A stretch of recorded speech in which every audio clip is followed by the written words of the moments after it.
குறுவை தொகுப்பு திட்டம் ஏமாற்றம் அளிக்கிறது. விதிமுறைகளில் தளர்வளிக்க வலியுறுத்தி விவசாயிகள் போஸ்டர் ஒட்டியதால் பரபரப்பு ஏற்பட்டது.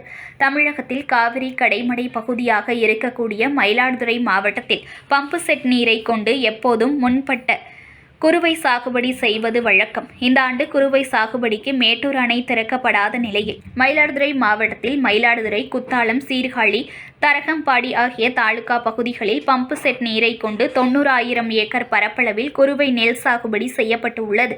காவிரி நீர் கிடைக்காததால் ஆற்று நீரை நம்பி சாகுபடி செய்பவர்கள் விவசாயம் செய்யாத நிலையில் பம்பு செட் நீரை கொண்டு சாகுபடி செய்யும் விவசாயிகள் தமிழக அரசு குறுவை தொகுப்பு திட்டம் வழங்க வேண்டும் என்று தொடர்ந்து கோரிக்கை விடுத்தனர். அதனையடுத்து தமிழக அரசு இயந்திர நடவு செய்த விவசாயிகளுக்கு ஏக்கருக்கு 4,000 ரூபாய் குறுவை தொகுப்பு திட்டத்தில் வழங்கப்படும் என்று அறிவித்தது. இதனால் நேரடி விதைப்பு மற்றும் கூலி ஆட்கள் கொண்டு நடவு செய்த விவசாயிகள் ஏமாற்றம் அடைந்து மனிதர்களுக்கு வேலைவாய்ப்பு வழங்கும் வகையில் நடவு செய்த அனைத்து விவசாயிகளுக்கும் தொகுப்பு திட்டத்தில் சேர்த்து பயன்பெற நடவடிக்கை எடுக்க வேண்டும் என்று குறைதீர் கூட்டத்தில் விவசாயிகள் கோரிக்கை விடுத்தனர். தற்போது இயந்திர நடவு செய்த விவசாயிகளுக்கும் ஒரு குடும்பத்திற்கு 1 ஏக்கருக்கு மட்டும் பணம் வழங்கப்படும் என்று அறிவிக்கப்பட்டதால் விவசாயிகள் பெரும் அதிர்ச்சியும் ஏமாற்றமும் அடைந்துள்ளனர். இதுகுறித்து விவசாயிகள் கூறுகையில், கடந்த அதிமுக ஆட்சி காலத்தில் வறட்சியால் பாதிக்கப்பட்ட போது குறுவை தொகுப்பு திட்டம் வழங்கப்பட்டது. பம்பு செட் நீரை கொண்டு இயந்திர நடவு செய்த விவசாயிகளுக்கு ஹெக்டருக்கு 4,000 ரூபாய் வீதம் பணம் வழங்கப்பட்டது. ஆட்சி மாற்றத்திற்கு பிறகு திமுக அரசு சிறு குறு விவசாயிகளுக்கு உரங்கள் மட்டும் விலையின்றி 1 ஹெக்டருக்கு கடந்த ஆண்டு வரை வழங்கி வந்தது. ஆனால் இந்த ஆண்டு இயந்திர நடவு செய்த விவசாயிகளுக்கு ஏக்கருக்கு 4,000 ரூபாய் வழங்கப்படும் என்று அறிவித்ததால் இயந்திர நடவு செய்த விவசாயிகள் மகிழ்ச்சி அடைந்தனர்.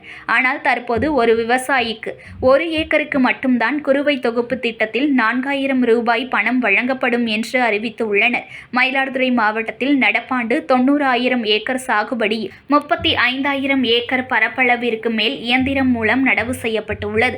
ஆனால் இந்த மாவட்டத்திற்கு 21,370 ஏக்கருக்கு மட்டும் பணம் வழங்கவும் அனைத்து விவசாயிகளுக்கும் பரவலாக பணம் கிடைக்க வேண்டும் என்ற நோக்கில் ஒரு விவசாயிக்கு 4,000 ரூபாய் மட்டும் என்று நடைமுறைப்படுத்தப்பட்டுள்ளதாக வேளாண் அதிகாரிகள் தெரிவிக்கின்றனர்.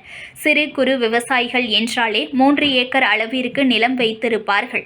அதிக அளவில் நிலம் வைத்திருக்கும் விவசாயிகளுக்கு இத்திட்டம் பயனளிக்காது என்றாலும் சிறு குறு விவசாயிகள் கூட பயன்பெற முடியாத நிலை ஏற்பட்டுள்ளது. ஒரு விவசாயி 10 ஏக்கரில் இயந்திர நடவு செய்திருந்தால் அவருக்கு 1 ஏக்கருக்கு தான் குறுவை தொகுப்பு என்று கொடுக்கிறார்கள். விண்ணப்பத்துடன் சிட்டா அடங்கல், GPS கேமரா மூலம் வயலில் நின்று புகைப்படம், ரேஷன் கார்டு, வங்கி பாஸ்புக், ஆதார் கார்டு ஆகியவை இணைத்து ஆன்லைனில் விண்ணப்பிக்க வேண்டும் என்று கூறுகிறார்கள். ஒரு குடும்பத்தில் உள்ள 2 பேரின் பெயரில் கூட போட்டு பயன்பெற முடியாது என்று கூறுகிறார்கள். அப்படியென்றால் 21,370 ஏக்கர் நடவு செய்யப்பட்ட இயந்திர நடவிற்கு முழு அளவில் பணம் கொடுக்க முடியாமல் பணத்தை திருப்பி அனுப்பும் நிலையை ஏற்படுத்துகின்றனர். கொடுப்பது போல் அரசு அறிவித்துவிட்டு விவசாயிகளுக்கு கிடைக்க விடாமல் விவசாயிகள் பெற தகுதியில்லை என்று திருப்பி எடுத்துக்கொள்ளும் சூழ்நிலை விதிமுறையின் மூலம் ஏற்படுத்துகின்றனர். இதுகுறித்து தமிழக அரசு தனி கவனம் செலுத்தி குறைந்தபட்சம் ஒரு விவசாயிக்கு 5 ஏக்கர் பரப்பளவிற்காது குறுவை தொகுப்பு திட்டத்தில் பயன்பெறும் வகையில் விதிமுறைகளை மாற்றம் செய்து குறுவை தொகுப்பை வழங்க வேண்டும் என்று கோரிக்கை விடுத்துள்ளனர். இக்கோரிக்கைகளை வலியுறுத்தி மயிலாடுதுறை வட்டாரத்தில் விவசாயிகள் சங்கத்தினர் பல இடங்களில் போஸ்டர் ஒட்டியுள்ளனர். நியூஸ்1 தமிழை லைக் பண்ணுங்க, கமெண்ட் பண்ணுங்க, ஷேர் பண்ணுங்க, மறக்காம சப்ஸ்கிரைப் பண்ணுங்க.